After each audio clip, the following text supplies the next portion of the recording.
Good morning, YouTubers. It's me again. Welcome to my part five.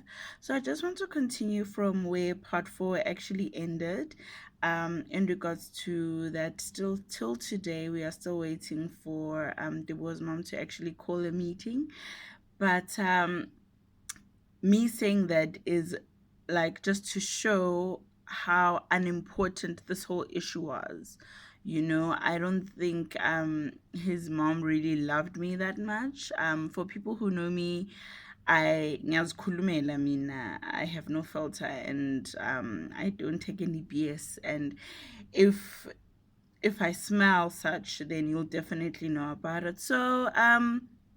Yeah, so the meeting never ended, but he continued coming. But now, whenever he came, he would come like around the other side and not where he usually would come. Like from so Marabuya Gubo Magezagit. Like there was a certain road he used to use, but now he stopped using that road, and he would come on a different side so that obviously people wouldn't see him. I mean, everyone knew now what he was doing, what was he capable of, and yeah, so he was embarrassed.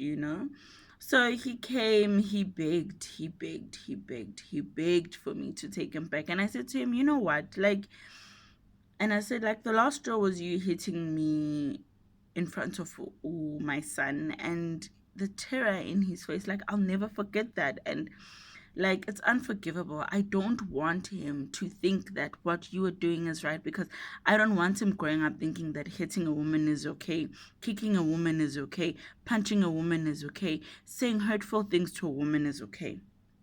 So I said to him, like, no, I'm not going to have any of that. And for the longest of time, like, I remember there was this day I was at church, and I actually got out, and I was crying outside church, just praying, because in my head, as he was always telling me that I'll be nothing without him and I'm nothing without him, I said, God, if I'm supposed to be a hobo without him, then so be it. Like, but heal my heart, because I loved this person. He was my first everything. He took my innocence, and I thought I was going to get married to him.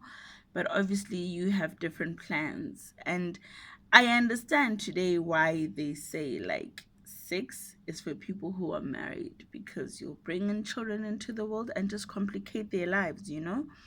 So, this was like 2011.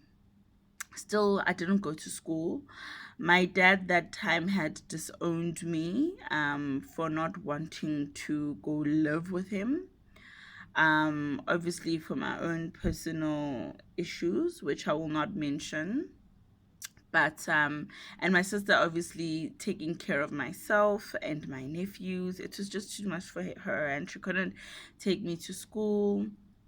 And then I remember um there was this guy that I met, similar name to my current fiance right now. Really, really sweet human being. And him and Debu actually knew each other because they went to the same high school.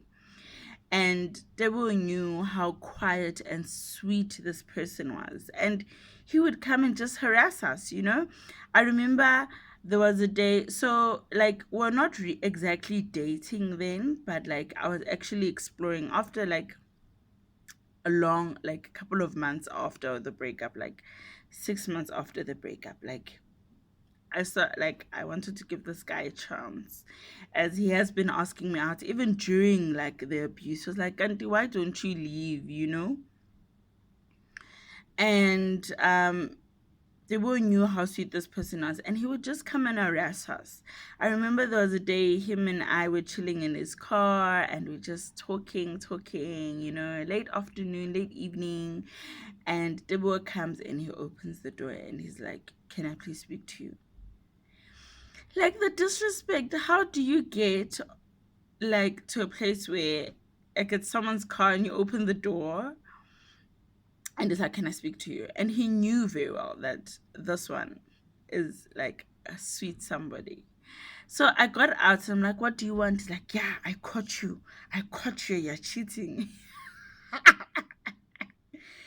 And I'm like, dude, cheating? I'm like, Abba. I mean, you and I broke up. Like, and I think in his head, when I told him that, like, it's over, I think he was so used to having me, in terms of having me say it's over, then come back after a couple of weeks or months, I've come down. But this time, like, months are going, Mipon is not coming back, you know? Mipon is not coming to say, I understand, I forgive you. Miponi, no. Miponi now is with someone else. And it was like, yeah, no, I found you cheating. I want to call my friends so they all know that you. I'm not cheating on you. Like, you and I are over. Like, I've been saying, like, what? Like, believe it. It's like, no, no, no. And then he picks on brother here that's with me, and he's like, yeah, I'm not scared of him. What? And he was just saying meaningful things in jail. Um, like, towards him, and he just kept quiet until it was like, bruh, like, ngicela ungangijwayeli kabi. And he's like, yo, uyaphakama, phuma lapha dude, I get us like, guys, yeah, uyaphakama, that's the boy, uyaphakama, wathi ngifonela bokarabo. Those are his friends. So dude acts like he's on the phone. Hey, karabo na umuntu angiphakamela, wasani ngabo miponi. Bake bafika na. I'm sure wherever they were like, this one, uyasihlanyela lo, ufuna ukusifaka ey'ndabeni zakhe. And he left. And I think I was like, wow, the first step to recovery. The first step to recovery, and he left. And that was like the last time he ever tried to come, or the way he acted in jail. And time went, and I started dating this guy. He also lived not too far from my house. But I remember whenever I would see Debo, I would have some sort of uvalo, like some sort of, I would be anxious, every single time, like it would be, and that anxiety would ruin my whole day.